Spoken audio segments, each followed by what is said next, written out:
Halo, apa kabar? Assalamualaikum warahmatullahi wabarakatuh. Senang sekali kita kembali berjumpa dalam program Off the Record, membaca berita di balik berita. Ini edisi akhir pekan, edisi hari Jumat, tanggal 31 Mei 2024. Nggak kerasa, sudah berubah bulan Juni ya, untuk besok gitu, kita udah masuk Juni. Dan tetapi kalau dari sisi berita, walaupun akhir pekan malah kelihatannya, apalagi terutama di media sosial itu makin panas tensinya. Dan saya kira ini fokus utama sekarang perhatian publik itu terhadap keluarga Pak Jokowi ya Mbak Agi. Ada heboh soal kemungkinan Kaisang itu akan maju di DKI Jakarta. Yang sekarang orang menduga kemungkinan besar bukan wakil gubernur, tapi gubernur, karena keponakan Pak Prabowo nyatakan bahwa dia sudah dapat arahan dia untuk fokus di DPR gitu. Jadi ya kalau begitu ya berarti Kaisang dong yang gubernur gitu. Dan kemudian juga soal adik iparnya Pak Jokowi, Anwar Usman ya Mbak Agi, berkaitan dengan revisi Undang-Undang Mahkamah Konstitusi itu. Jadi memungkinkan Anwar Usman itu yang harusnya sudah selesai masa jabatannya karena sudah 15 tahun di Mahkamah Konstitusi akan dapat perpanjangan lagi gitu ya Mbak, 1 tahun lagi ya, sampai usia 70 sampai usia 70 tahun. Jadi berarti dia akan pensiun pada tahun 2026 Desember ya Mbak ya, Desember 2020 Betul. ya 26. Jadi ini satu. Dan yang saya kaget, ini apa ceritanya sih Mbak Agi, kok kemudian malah Jan Etes yang trending topik gitu selain selain Kaisang? Ya, jadi, Jan Etes ini menjadi trending topik, terutama itu di Twitter atau di X gitu ya, Mas Hersu. Karena, orang sepertinya sudah jenuh ya, mau berkomentar apa lagi, sudah Hmm. capek komentarnya begitu. Jadi, yang sebelumnya itu mereka berkomentar soal, putusan Mahkamah Agung yang memerintahkan, KPU agar, mencabut begitu ya, pasal soal batasan usia untuk menjadi gubernur atau kepala daerah, tingkat provinsi, yang sehingga memungkinkan Kaisang itu untuk masuk atau maju begitu ke tingkat provinsi untuk menjadi calon gubernur maupun calon wakil gubernur begitu. Tadinya kan fokusnya ke situ. Tapi mulai tadi pagi itu Mas Hersu beralih kepada Jan Etes begitu ya. Karena dan ini komentarnya lucu-lucuan ya. Hmm. Karena memang Jan Etes ini kalau dari saya lihat dari jejak digitalnya itu sampai 3 kali ada rekaman setidaknya ya, yang ketika ditanya oleh media akan menjadi apa adek nanti kalau sudah besar, dia mengatakan ingin menjadi presiden seperti Embah begitu.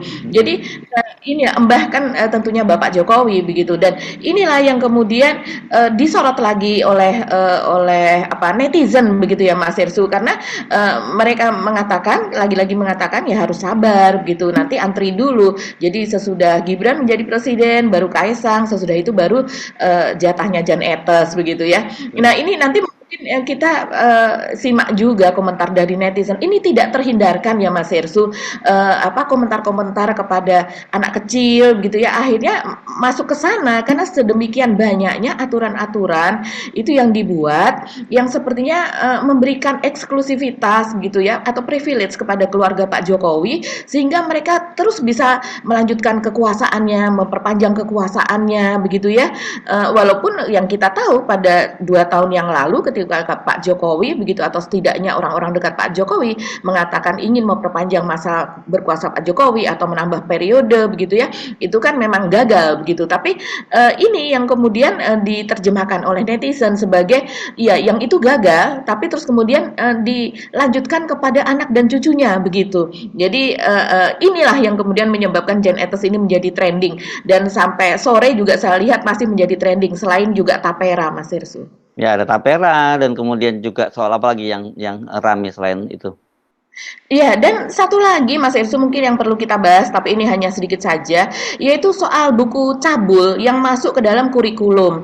Nah, ini diprotes oleh PP Muhammadiyah begitu Mas Hersu. Jadi Majelis Pendidikan Dasar Menengah dan Non Formal itu kalau di Muhammadiyah namanya demikian, Dikdasmen PNF itu meminta Kemendikbudristek dalam hal ini Nadiem Makarim gitu ya dan jajarannya untuk menarik panduan penggunaan rekomendasi buku sastra yang digunakan pada program sastra masuk kurikulum. Ini perlu kita bahas. Dan saya heran ya, kenapa baru satu organisasi saja yang memprotes, nggak banyak organisasi yang mencermatin ini.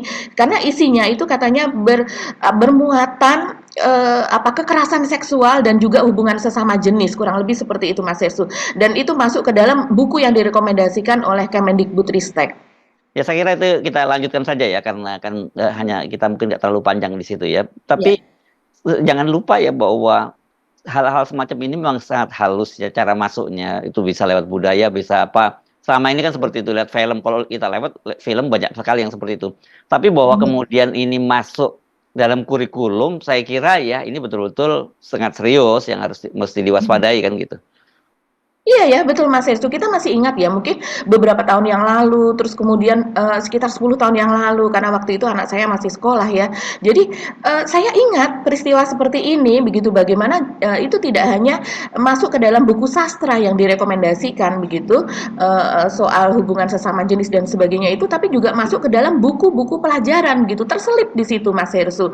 Jadi ini dari Wakil Ketua Majelis Dikdasmen PP Muhammadiyah yaitu Alfa Amir Rahman namanya, itu dia mengatakan bahwa isi-isi kontennya itu memang tidak menyebutkan secara vulgar gitu ya Mas Yersu, tapi kalau saya lihat ini erotis begitu ya, masuk ke dalam wilayah itu. Jadi seperti tidak istilahnya apa ya, konotatif gitu ya, penyebutan sesuatu dan kemudian bisa dikonotasikan sebagai itu. Seperti misalnya disebutkan ini dalam siaran pers oleh PP Muhammadiyah ya, Pak Alfa tersebut menyebutkan contohnya adalah kalimat seperti ini, tetapi lelaki itu menarik tubuhku, kemudian bersamaan dengan gerak mengayun ke bawah yang indah, sebuah tit gitu ya, bergelora hinggap di tit, aku tidak melawan. Bahkan tit kami terurai saat ia berbisik perlahan gitu. Tit itu tadi adalah mungkin sebutan yang konotatif atau sesuatu yang berbau pornografi. Selain itu ada juga seperti ini Mas Yersu. Ini memang saya rasa ini luar biasa ya. Jangan sampai apa namanya justru dianjurkan untuk membaca ini begitu. Seperti paragraf ini, rambutnya dijambak, lehernya dibetot, dipelintir dan diinjak. Tit ditebas. Kau tak mau, Tit, dengan pria-pria bertenaga kuda. Aku punya fotomu bersama. Ya, seperti itu. Kurang lebih kalimat-kalimat seperti itu, Mas. Itu jadi berbau kekerasan, juga kekerasan seksual, dan juga ada hubungan sesama jenis begitu. Walaupun menurut Muhammadiyah sudah ada disclaimer. Jadi rupanya ada panduan buku yang bisa dibaca oleh murid SD, SMP, dan SMA masing-masing sesuai dengan tingkatan kelasnya begitu Mas Yersu, dan ada disclaimer di situ bahwa buku ini misalnya mengandung kekerasan, buku ini mengandung Ya. hubungan tapi kan tidak bisa itu, justru anak-anak usia SD, SMP, dan SMA seperti yang kita alami, semakin dilarang kita semakin ingin tahu. Ada Iya, ya. disclaimer bahwa itu malah disclaimer itu seperti memberi petunjuk bahwa di dalamnya itu ada berbau sensualitas Ya, seperti emang itu. nggak ada buku yang lain begitu, tidak ada buku sastra yang lain yang seperti itu. Saya kira ini hati-hati memang dari sisi pendidikan ini memang apa ini kan berbahaya sekali ya, Mbak, kalau masuk ke ini jalur formal. Kalau yang saya sebut tadi film dan sebagainya itu ya jalur budaya gitu yang juga tidak kalah bahayanya. Tetapi kalau kemudian ini masuk lewat jalur pendidikan, itu kan berarti ada semacam intensi gitu oleh para pengelola negara ini kan itu yang jadi persoalan kan jadi. Iya, yang dikhawatirkan kan itu, begitu ya. Apalagi, apa ini, saya tidak tahu Mas Hestu sejauh ini, apakah ini buku dalam arti buku fisik ya, seperti yang kita dulu ada buku secara fisik, ataukah ini memang ada e-book-nya? Karena kalau sekarang biasanya hal yang seperti ini apalagi dianjurkan oleh, kementerian begitu ya, sudah ada e-book-nya yang, berupa panduan, jadi mereka mungkin membayar semacam royalti atau apa begitu. Jadi akan semakin mudah untuk diakses begitu kan. Ya, Nah ini, saya rasa perlu kebijaksanaan ya untuk memilih begitu. ya, oke. Kita fokus ke dulu ya. Soal keluarga Jokowi ya. Saya kira jangan dianggap bercanda-bercanda ya soal tadi itu ya soal eh, eh, Jan Etes dan sebagainya. Kalau Jan Etes itu saya kira mungkin itu semacam sinisme lah dari Ya. masyarakat ya yang sudah saya ada kecenderungan sekarang orang ini yang berbahaya, saya kira penting kita ingatkan orang sekarang sudah jauh kemudian sampai pada kesimpulan udah nggak peduli deh, terserah deh lu mau apa aja, udah gila ini negara. Itu kan banyak yang ngomong seperti itu. Nggak boleh sikap semacam ini ya. Hal-hal semacam ini kita harus terus bicarakan, terus suarakan. Saya tahu Anda lelah gitu ya, Betul. tapi ya jangan jangan putus asa gitu. Iya, betul Mas Estu, saya setuju dengan hal tersebut ya. Tapi ya bagaimana? menghadapi situasi sehari-hari saja sudah lelah, apalagi keluarga yang misalnya, orang tuanya di-PHK, anaknya di-PHK, sehingga menjadi beban gitu. Yang dimana sebelumnya kita bisa ikut, membiayai keponakan kita, bisa ikut membiayai, orang tua kita atau mertua kita yang sudah di masa pensiun dan juga di, usia, sepuh begitu ya, yang seringkali memang, banyak sekali biayanya begitu dan belum tentu mereka memiliki pensiun atau tabungan, tapi masih didera dengan kondisi yang seperti ini. Jadi kadang saya memaklumi keadaan seperti itu walaupun kita lewat off the record ya, lewat Hersubono Point, Rocky Gerung official gitu, kita selalu membangkitkan semangat gitu, ayo semangat, ayo kita tahu politik, kalau tidak kasihan anak cucu kita nanti begitu kan. Tapi ya dan itu juga disuarakan oleh netizen, mereka ada yang mengatakan seperti ini, oke lah kami mengalami seperti ini begitu, tapi saya tidak rela kalau nanti cucu saya pun dipimpin oleh Presiden Jan Etes. Ada yang mengatakan seperti itu Mas Ersu. Jadi mereka sudah membayangkan bahwa sesudah ini ya dengan begitu banyaknya peraturan begitu yang bisa disesuaikan, diubah. Ini saya mengamati wawancara-wawancara oleh para pakar hukum tata negara seperti Bivitri Susanti, juga Ferry Amsari dan sebagainya begitu ya, banyak yang sudah berkomentar, begitu juga para politikus. Mereka kan mengatakan bahwa ini sepertinya hukum yang disesuaikan dengan keadaan dari keluarga Pak Jokowi begitu. Jadi Kebutuhan, bagaimana bukan keadaan ya, saya kira kebutuhan keluarga cewek ya. tepatnya kebutuhan begitu ya, kebutuhan keluarga sehingga terbentuk sebuah dinasti politik begitu. Nah, ini apa ya? Ini yang menjadi keprihatinan dan kemudian ada juga yang mengatakan begini, jangan dibilang ini bercanda ya ketika kita Betul. ngomongin begitu karena segala sesuatu yang tadinya kita bilang bercanda seperti misalnya Gibran jadi wapres deh nanti gitu ternyata memang kejadian. Terus kemudian ketika orang mengatakan ya Kaisang nanti menjadi wali kota gitu, nggak tahunya nggak hanya wali kota, peraturannya kemudian diubah dan dia bisa mendaftar untuk menjadi ke pilgub gitu, pemilihan gubernur atau cawagup dia menjadi itu gitu. Jadi ini kan sesuatu yang tadinya memang hanya sekedar candaan, tapi akhirnya terjadi begitu Mas Ersu.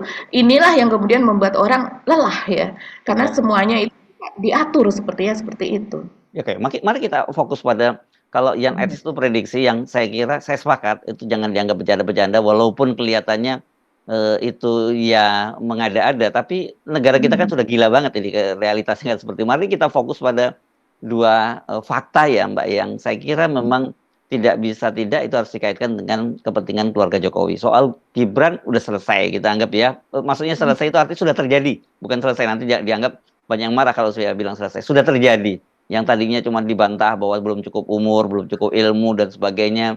Itu tapi ternyata kemudian sekarang terbukti itu. Kalau Kaisang ini bukan soal kebetulan ya, Mbak Agi, karena kok ada tiba-tiba Mahkamah Agung membuat keputusan yang sangat cepat hanya dalam waktu 3 hari seperti diakui oleh juru bicaranya sendiri ya, memutuskan gugatan dari Partai Garuda untuk batas usia calon gubernur yang semula itu diatur bahwa waktu pendaftaran itu minimal berusia 30 tahun, sekarang diubah menjadi pada waktu pelantikan minimal 30 tahun. Loh kok ini pas banget dengan usia Kaisang, karena Kaisang kan lahir pada tanggal 25 Desember 1994.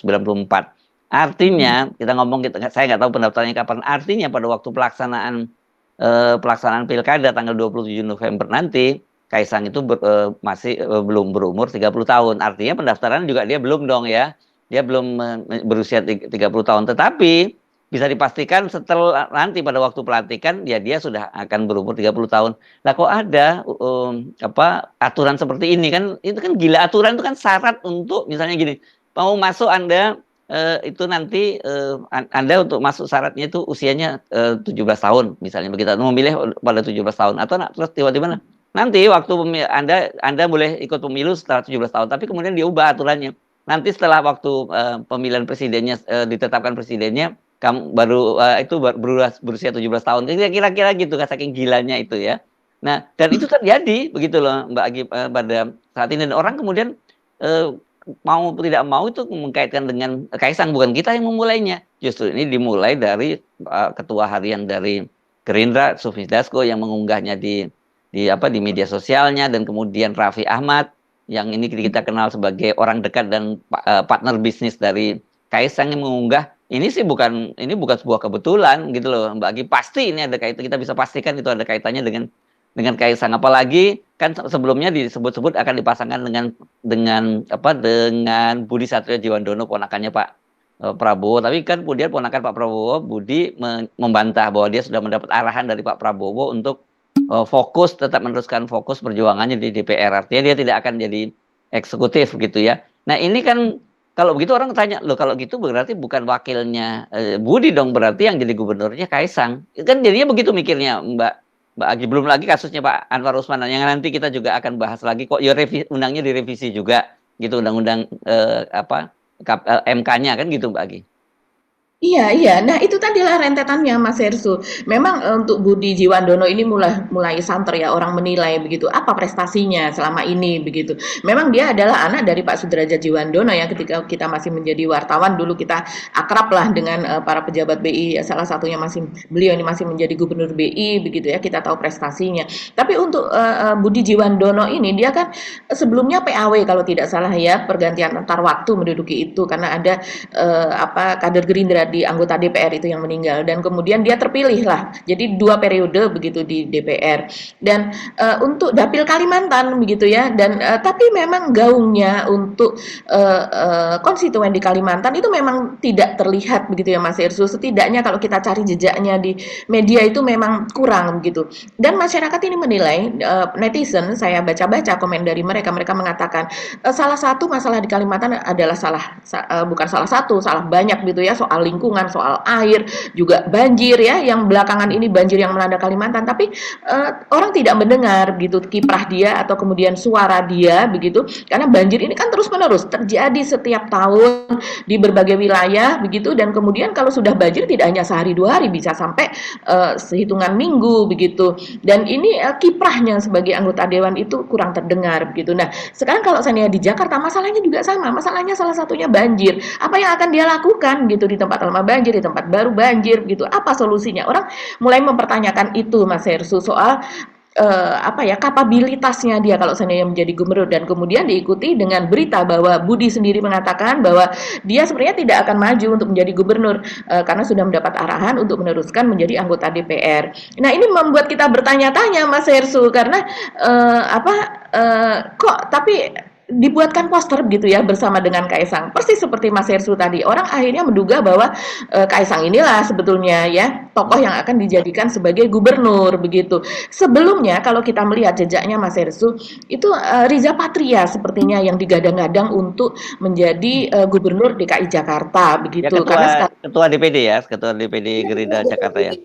betul, dia ketua DPD Gerindra Jakarta dan sudah memiliki pengalaman juga sebagai wakil Anies dari tahun 2020 sampai 2022 begitu sebagai wakil gubernur dan kemudian dia menjadi ketua DPD Gerindra Jakarta ya menggantikan almarhum Taufik juga dan kiprahnya memang di Jakarta belakangan ini banyak disorot juga karena rupanya untuk tidak sesuai target lah kursi untuk DPRD DKI Jakarta begitu. Tapi tetap pada bulan Maret yang lalu itu Dasko atau dari Gerindra setidaknya begitu masih mengatakan bahwa kan kuat itu adalah Riza Patria dan kemudian Riza Patrianya juga baru sekitar 2 pekan yang lalu itu diwawancara dia mengatakan bahwa ya untuk DKI Jakarta calon kuat untuk gubernurnya itu adalah Budi Satrio Jiwandono, keponakan Pak Prabowo, juga Rahayu Saraswati ya Mas Irsu namanya. Ya. Itu keponakan Pak Prabowo juga. Terus kemudian ada Rani, siapa saya lupa nama panjangnya. Dia adalah wakil ketua DPRD fraksi Gerindra di Jakarta dan kemudian juga Riza Patria sendiri begitu. Jadi dan orang menggadang-gadang ini Riza Patria yang kuat gitu. Tapi ternyata adiknya sendiri kalau tidak salah adiknya ya ketua umum Partai Garuda itu. Oh iya, Riza Tabanan yang mengajukan gugatan judicial review ke Mahkamah Agung itu adiknya sendiri gitu. Iya, adiknya sendiri dan kemudian sekarang malah justru nama Riza Patria ini sepertinya begitu ya kalau sejauh ini kita melihat tenggelam begitu yang sekarang kandidat yang akan diajukan malah sepertinya itu adalah Kaisang. Nah, ini menjadi pertanyaan tersendiri di dalam ini terjadi gejolak apa begitu ya Mas Hersu? Nah, betul Anda menyebut Partai Garuda karena Partai Garuda ini sebenarnya kalau mengajukan ini nggak ada kepentingannya apapun dia. Kan gitu. Kenapa? Satu kan dia partai yang tidak punya kursi juga di DPRD di Jakarta. Artinya kan sebenarnya dia tidak mungkin mengajukan calon gitu. Dan kedua nggak punya tokoh juga yang cukup populer yang layak untuk dimajukan kan gitu. Kalau toh mereka misalnya mau mengajukan jalur independen, ya sudah tutup juga jalur independennya kan pendaftarannya. Jadi pasti ya orang kemudian duga untuk siapa Partai Garuda ini mengajukan gugatan ini, sama seperti kayak waktu siapa yang mengajukan gugatan mahasiswa Solo itu yang anaknya Bonyamin Saiman, Almas Iya. Syaki Biru itu, dia mengajukan gugatan ke Mahkamah Konstitusi untuk siapa dia kerja pada waktu itu kan gitu, kita bertanya-tanya sama seperti sekarang ini. Kalau kemudian orang kan harusnya melihat kalau memang untuk Kaisang ya mestinya PSI dong yang mengajukan gugatan. Kalau PSI yang mengajukan gugatan udah terlalu ketara banget kan gitu. Kenapa ini dipilih Mahkamah Agung bukan Mahkamah Konstitusi, kan dalam rangka itu supaya tidak terlampau menyolok perhatian publik ya Mbak, karena bagaimanapun juga kalau di Mahkamah Konstitusi itu satu terlalu mencolok karena sudah ada skandal Anwar Usman. Yang kedua, ini prosesnya terbuka gitu ya. Kalau di Mahkamah Konstitusi kan pihak-pihak yang yang digugat itu yang teradu atau apalah istilahnya dimohon gitu, dan pihak terkait kan biasanya harus dihadirkan. Kalau di Mahkamah Agung kan katanya nggak ada proses semacam itu, langsung aja dan tiba-tiba kita tahu-tahu sudah muncul pengumuman itu kan gitu loh Mbak Agi. Jadi nah sekali ini jangan dianggap main-main gitu bahwa ini cuman sekedar test the water. Saya kira enggak. Dan ketika Pak Jokowi mau Kaisang, itu partai-partai koalisi 02 walaupun sekarang ini mereka menyatakan bahwa mereka sendiri sudah punya calon, tapi ketika kemudian Pak Jokowi, Pak Lurah itu berkendak, ya mereka pasti akan ngalah semua. Persis seperti kasusnya Gibran. Pada waktu itu kan orang seperti Erlangga Hartarto harus ngalah, orang seperti Erick Thohir yang sudah habis-habisan dengan PAN juga harus ngalah kan gitu. Nah, ya sekarang yang lain juga pasti saya kira seperti Ridwan Kamil juga harus ngalah. Cuman mungkin yang punya peluang anaknya Pak Zulkifli Hasan karena dia kan ngincer posisi sebagai wagub. Tapi apa iya kemudian Kaisang akan dipasangkan dengan Zita Anjani anaknya Pak Zulkifli Hasan, karena secara popularitas dan sebagainya juga tidak cukup kuat kan gitu Mbak Agi. Iya ya, dan ini banyak sekali yang menduga juga netizen ini Mas Hersu, apa ya terjadi perubahan secara cepat seperti ini? Karena kalau dari usia, dari kapabilitas dan sebagainya, orang menduga Kaisang ini akan menjadi wali kota lah seperti kakaknya begitu. Tapi kalau untuk menjadi wali kota di Solo, sepertinya itu juga mustahil karena sudah banyak banget yang menantang begitu ya. Coba ajukan Kaisang begitu dan kami akan nolkan seperti itu karena memang Solo ini rupanya PDIP juga masih kuat begitu Mas Hersu. Jadi banyak yang menduga bahwa ini adalah bentuk tukar guling gitu ya atau balas budi begitu dari Pak Prabowo begitu atau dari Gerindra karena sudah didukung mati-matian begitu, didukung keras dengan berbagai sumber dayanya oleh Pak Jokowi, sehingga ini sebagai gantinya adalah mendukung Kaisang, kurang lebih begitu. Itu dugaan yang banyak berseliweran Mas Hersu.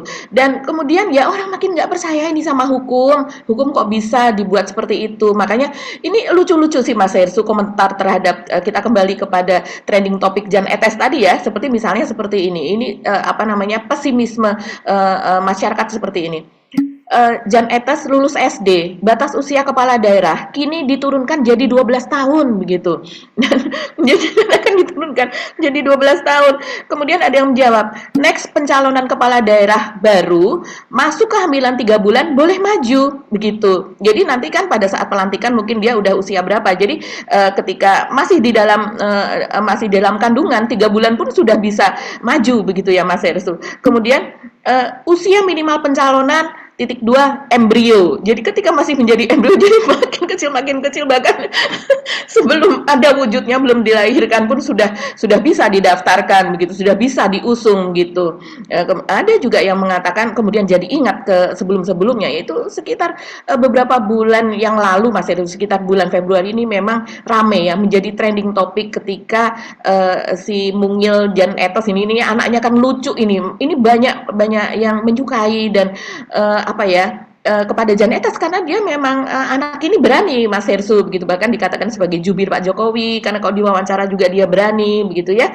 Nah ini ada lagi yang ingat bahwa ada tuh videonya dia ngomong cita-citanya jadi presiden begitu. Ketika Jan Etes bilang mau jadi presiden di depan Jokowi. Tadi Om tanya, Mas Atis kalau dia besar mau jadi apa? Mau jadi presiden kayak Mbah. Iya. Dadah. Terima kasih Pak. Cita-citanya Mas Atis kalau udah gede mau jadi atlet apa? Mau jadi presiden. Etes sudah mau jadi penyanyi ya? Nggak mau. Kalau mau jadi apa? Jadi apa? Jadi presiden.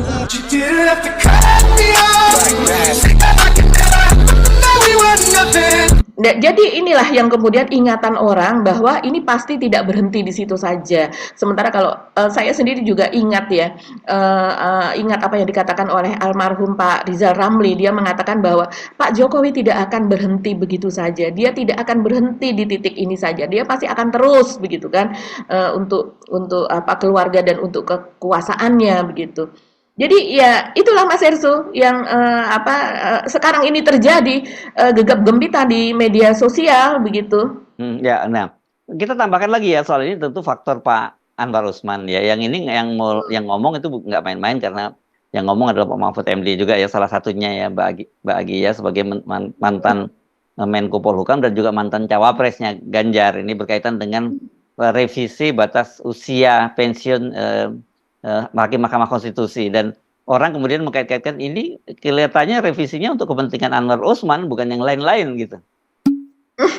Iya betul Pak Mahfud MD begitu, yang akhir-akhir ini dia kan mengatakan dia akan mengunggah begitu ya di akun officialnya setiap pekan akan memberikan komentar terhadap keadaan saat ini begitu. Ya dia mengatakan Mas Hersu bahwa keberadaan aturan peralihan itu nantinya mengancam orang-orang yang akan bertugas sampai 10 tahun. Itu yang pertama yang seperti dia katakan itu akan mengenai hakim-hakim, karena setiap 5 tahun akan dikembalikan kepada si pengusul gitu, ditanyakan apakah akan dilanjutkan atau tidak gitu. Jadi ada beberapa hakim itu yang bisa jadi mereka akan ditarik begitu, yaitu dan hakim-hakim tersebut diantaranya adalah yang dissenting opinion begitu ya Mas Ersu pada kasus sengketa Pilpres kemarin. Dan kemudian yang kedua, menurut Pak Mahfud MD, sebelumnya mereka yang sudah lebih dari 10 tahun akan melaksanakan tugas sampai batas 15 tahun. Nah, itu peraturan yang sebelumnya. Nah, sepanjang tidak lebih dari 70 tahun usia pensiun. Jadi artinya kalau ini berlaku kepada Pak Anwar Usman, maka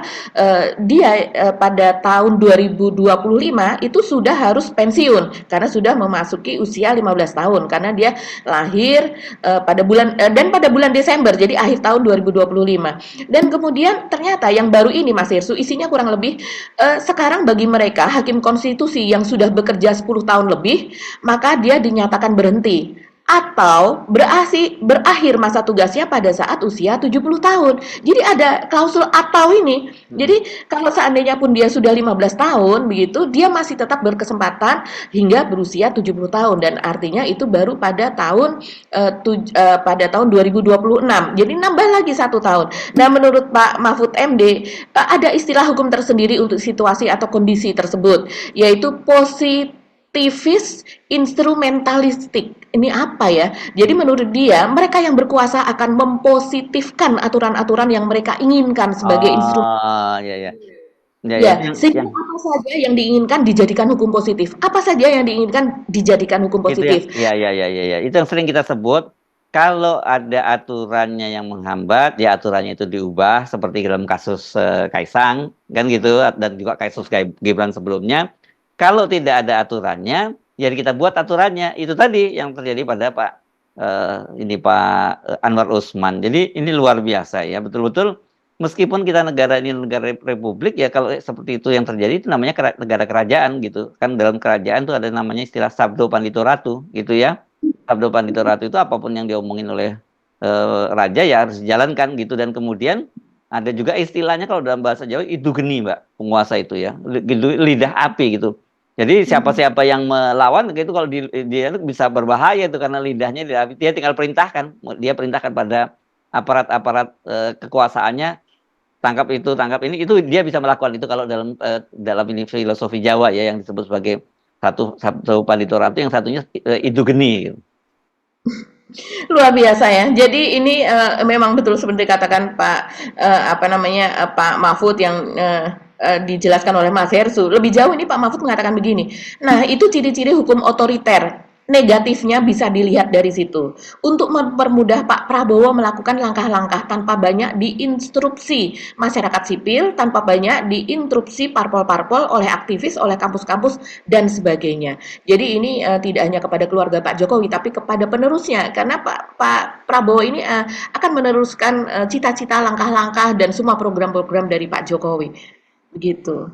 Iya, tetapi ini saya kira itu bisa memberatkan pemerintahnya, akan menjadi beban berat buat pemerintahnya Pak Prabowo loh, karena satu, citra Indonesia juga akan semakin buruk, dan bagaimanapun juga presidennya Pak Prabowo pasti di dalam dan luar negeri menilai ya apapun itu kesalahannya Pak Prabowo, itu satu. Yang kedua, kan ini menjadi beban, seolah keluarga Pak Jokowi ini akan menjadi beban buat Pak Prabowo, dan juga menjadi bayang-bayang kekuasaannya, seperti ada semacam apa ya, pseudo government gitu, atau pseudo power gitu ya di situ ya. Ada kekuasaan yang terselubung ya, ini Pak Jokowi akan selalu ada di bayang-bayangnya Pak Prabowo. Saya kira itu yang bisa terjadi kalau memang ini dibiarkan terus-menerus. Oke, Mbak Agi, nanti daripada banyak juga yang sebel dan males dengerin kita ngobrolin soal keluarganya Pak Jokowi, kita pindah ke yang jadi concern banyak orang soal tapera ini. Ini kalau ini juga banyak orang yang marah juga soal tapera ini kan.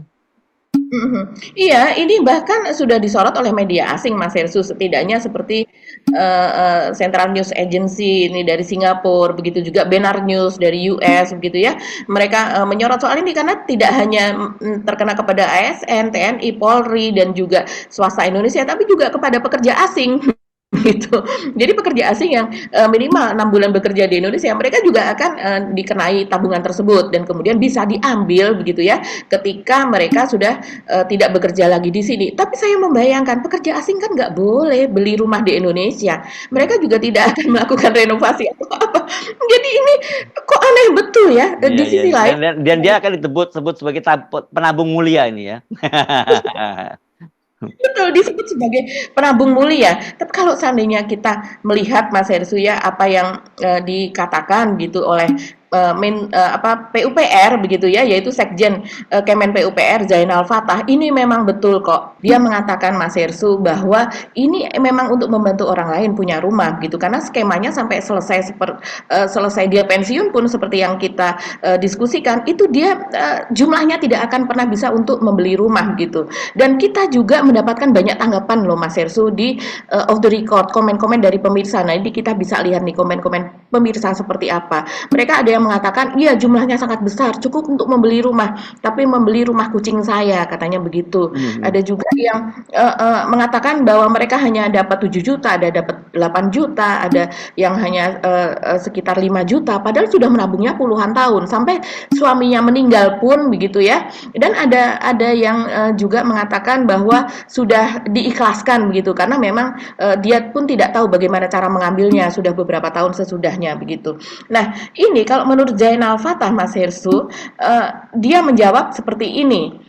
Sebenarnya isu yang menarik untuk dijawab itu, kenapa orang yang sudah merasa punya rumah kok ikut iuran? Ini dari Kemen PUPR ya, pejabatnya. Ini kan bagian dari tanggung renteng. Masa sih kamu punya duit hanya ditaruh di situ? Yaitu maksudnya adalah ditaruh di cicilan rumah pribadi. Nanti ini digunakan, diputar untuk yang bantu MBR, masyarakat berpenghasilan rendah. Sebenarnya mulianya di situ, kata dia. Nah, terus kemudian dia mengatakan lagi gini, misalkan sekarang kita ya, mungkin ada staf yang mohon maaf bagian bersih-bersih. Masa kita mendahulukan kita sendiri daripada dia? Iya nggak? Kalau dia, gimana caranya dia bisa nyicil? Katakan harga rumah 100 juta. Kan nggak mungkin kalau tidak pakai duit kita-kita juga. Kalau disuruh pinjam ke bank tentu terlalu mahal.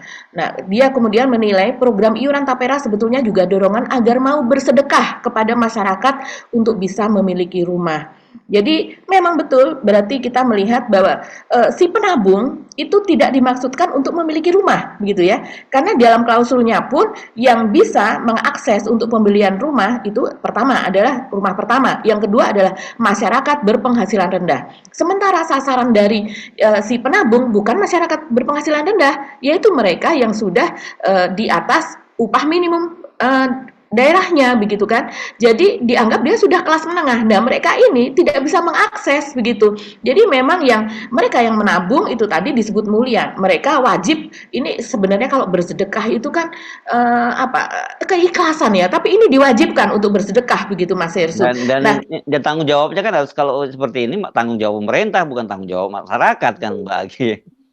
iya betul. Kalau seandainya tadi dikatakan oleh Pak Zainal ini ya, gimana supaya tukang bersih-bersih di kantor begitu bisa memiliki rumah begitu, ya bagaimana caranya pemerintah itu memberikan memberikan suntikan dana atau ada dana sesuatu yang kemudian diberikan subsidi yang selama ini memang diperuntukkan bagi mereka itu kan memang tugas dari pemerintah Mas Hersu seperti Ya, ya. KPR bersubsidi sudah berjalan, tapi kan memang jumlahnya itu sangat-sangat kecil sekali. Kebutuhan kita itu jutaan, tapi ternyata untuk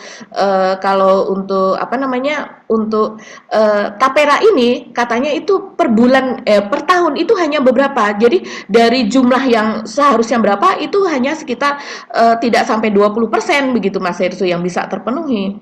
Ya, jadi saya kira yang dijamin pasti bisa membeli rumah dan dalam pengertian rumah baru itu adalah para komite dan komisionernya. Kan kalau kita bahas kemarin dari sisi gajinya ya Mbak Agi ya, gaji dan tunjangan-tunjangan, nah itu mereka dipastikan bisa untuk mencicil tambah rumah baru. Tapi buat mereka yang menabung di Taperum, apalagi dipastikan nggak bisa, kan gitu loh. Jadi Anda lihat positifnya gitu, bahwa Anda juga menyumbang kepada mereka, para komite dan komisioner ini gitu loh. Ini kadang-kadang netizen dan juga ini terlalu cara pandangnya sempit banget gitu loh. Ini kan masa diminta untuk bersedekah pada mereka kok nggak mau sih gitu. Kapan waktunya kita bisa punya kesempatan bersedekah pada orang yang kaya gitu loh.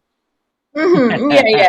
Jadi ini memang luar biasa ya, dan sedekah ini nantinya akan dilakukan oleh berjuta-juta rakyat Indonesia, begitu bahkan mungkin ratusan juta rakyat Indonesia.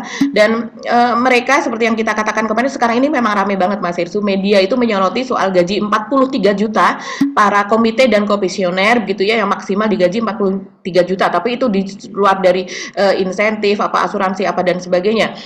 Dan di bawahnya itu juga ada yang bergaji 29 juta sekian dan sebagainya. Dan mereka tidak hanya bekerja di Tapera loh Mas Hersu. Ini kan badan pengelola Tapera. Jadi mereka juga bekerja sebagai eksekutif di Kementerian Keuangan. Bahkan Ibu Menteri Keuangan pun itu juga masuk ke dalam ex officio di situ yang digaji begitu. Jadi ini memang luar biasa. Kalau seandainya seseorang digaji 49 juta saja plus yang lain ya, selama 1 tahun, taruhlah selama 1 bulan untuk mudah kita mengalihkannya, itu sudah 490 juta begitu Mas Hersu. Yang kalau 2 tahun misalnya sudah berapa, itu sudah bisa kebeli rumah. Kalau di daerah malah tidak hanya 1 rumah.